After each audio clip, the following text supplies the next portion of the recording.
Thinking about Toph's father in Avatar: The Last Airbender, Lao Beifong, I thought about John Locke and his ideas on education.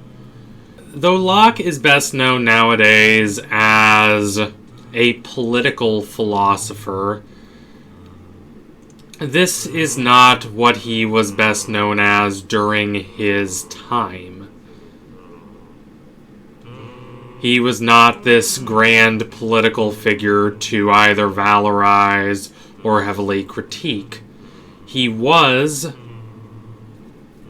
an empiricist, first and foremost, known for his conceptions of epistemology, which were much less based on abstract reason than what we see in Descartes, and much more based on experience, on looking at our environment, evaluating it sensorially, and then coming to conclusions based on our actual observations, and not merely relying on preconceived notions. That is how knowledge comes from. That's how it's built. He is quite similar to David Hume in a lot of what he says regarding epistemology. But he was also very well known for his ideas about education. The idea of what a good education means, how to educate a young person to be virtuous and thoughtful and learned, and thus to be able to benefit both the individual and society as a whole. All of these topics about education were very hotly debated back all these centuries ago. In fact, the Enlightenment is when ideas of education start to become so contentious and so important to public discourse. Before, there were basically a few ideas about what education should be. There was the model that you typically have for most ordinary people, which is you're basically brought up to do as your parents did, and you might be sent to an apprenticeship to master a specific skill or trade so that you can practice that later in life. Then there is the classical idea of education that starts to see a major revival in the Enlightenment period. That is based on ideas of inquiry and discussion that are first discussed in the Greeks and then very much fully developed into a holistic, systematized model of education by the Romans. But there is still this lingering uncertainty about what to do with children. What are they, exactly? Childhood was not thought of as something certain and secure, like it is now, where it's a separate, distinct stage of people's lives. Back then, it was much more amorphous. You were just kind of like an adult, but kind of not, and you were tried to be brought up so you could become a thoughtful and productive adult. But there is still this deep question during this period over how do you do that? How do you educate a young person to become a thoughtful and mature individual? Is it through strict discipline and restraint and rigor? That's very much what a lot of the religious education valued. Locke was a little different. He is the one who is famous for formulating the idea of the tabula rasa, the blank slate. Children are ultimately malleable. They can be shaped however we want. Their personalities are not formed beforehand. Education is, as such, extremely important. If we develop a appreciation for learning and an appreciation for methods of attaining knowledge and wisdom at a young age, then the child will retain those values later in life. This is very much a bit overly optimistic in the Enlightenment way. The idea that the child's mind is completely malleable. But it does very much contribute to this increasing importance placed on education during the 18th century. And with that comes a reevaluation of the father's role. If the child is thought of as being wild and chaotic and needing proper discipline, then the paternal role is one of maintaining authority and power. This is a very common idea pre-Locke, the idea of the father standing in the same relation to his family as the absolute monarch stands in relation to his kingdom, i.e., you have responsibilities and you are expected to uphold your duty to the family, but ultimately you are the ultimate authority. And you should be the most trustworthy figure in the family and the one who is responsible for shaping the minds of your children toward the right path.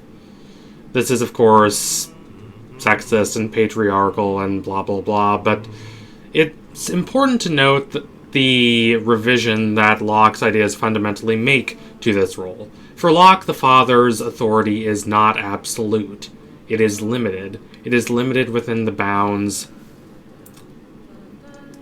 of experiential usefulness. The father's power has limits. It is not this abstract godly authority. Rather, it is to be bound through reason. Reason as emerging from understanding. If the father leads his children toward the right path, if he is willing to invest himself in their education, then they will benefit. If the father is a brute tyrant who attempts to rule his children by force, then the children are not obligated to obey their father. And yes, there is an allegory between this and the relation between the king and his subjects as well, which Locke emphasizes in his political philosophy. If the ruler is fundamentally tyrannical and does not serve the best interests of his people, if he does not deserve that respect, if he acts against reason, then he fundamentally no longer has authority, and the people have the right to revolt. Locke thought the same for children in relation to their father. Which is why I'm thinking about this in relation to Toph. I am sorry for that long intro. Toph is tough, but she is also hurt. One of the most heartbreaking moments of the show for me is when she is so emphatic and so adamant about pouring out her soul to her father, and he just bluntly rejects her. It is a moment of complete abjection, a moment of complete humiliation. It is not quite on the same level as Ozai burning his son's face, but it is as disturbing because it's more visceral, I think, for a lot of people. More grounded. I don't think a lot of people have fathers who are going to burn their faces and exile them, but the father who believes that he knows his children best when he doesn't, the father who stomps on the dreams of his children and does not listen when they pour out very deeply heartfelt confessions about who they really are. I think that's a figure that a lot more of us recognize. And yet, the show gives Lao the chance for a kind of redemption, a kind of reconciliation. If he can become more like the Lockean father than the tyrannical father, if he can be someone who does not demand the obedience of his children, and instead entices his children to listen to him through being thoughtful and reasonable and empirically acting in their best interests, then he can repair that relationship.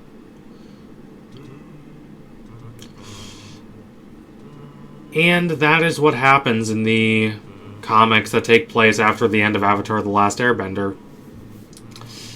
These comics are very much stressing reconciliation and compromise.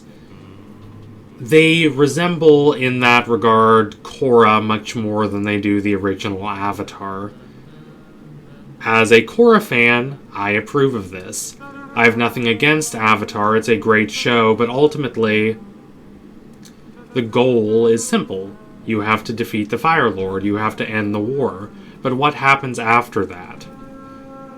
Just because you beat up the bad guys does not fundamentally make the struggles and the sufferings of people go away. It does not make these deep, fissure-like ideological divisions and social tensions evaporate. Instead of pursuing these dreams of a perfect world free from oppression, you have to, now that you are in control of the state apparatus, and you've deposed the cruel tyrant, you have to figure out how to build a good but fundamentally imperfect world. I love the moment when Zuko is walking around the colonies, and he's making a case in favor of them. Not as a place of absolute power and domination, as it was in the case of his father, but as a place where different groups of people can come together and ultimately work for their mutual benefit in a new kind of social order, even though it is fundamentally imperfect, even though not everyone benefits equally. A lot of people really feel uncomfortable by these scenes. When we see the inequality that's still in a lot of these colonies,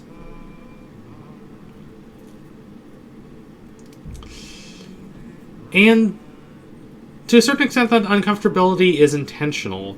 This is not your beautiful, fun, idyllic situation. This is something more like we get in Korra, where, no, it's not going to be perfect. The building of a more prosperous and more just society is more about 1,000 little steps than about this seismic transformation. You are not going to heal the world all at once, and if you try to be too drastic, you could cause a lot of other problems and create more disruption, as we see in the case of the villains of Korra, who have good intentions for the most part, but ultimately are too dogmatic and too narrow-minded in pursuit of those goals and cause more harm than good. Zuko understands the situation in the colonies isn't perfect, but he stresses the need for compromise. And that's what we see with Lao and Toph.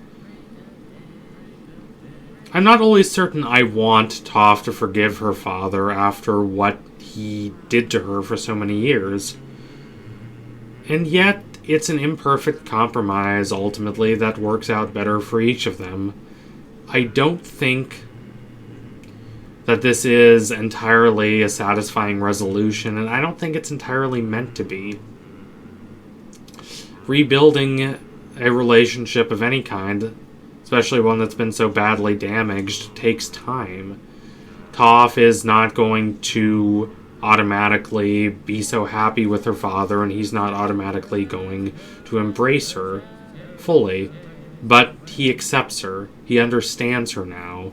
He is willing to take steps toward learning, to stepping out of his restrictive and parochial worldview, and thinking about the world in a larger and more multicultural and more fundamental sense. He engages in business ventures with the Fire Nation, with their former enemies, and this eruption of commercial activity ultimately leads to the flourishing of what was then called Cranefish Town and eventually becomes Republic City.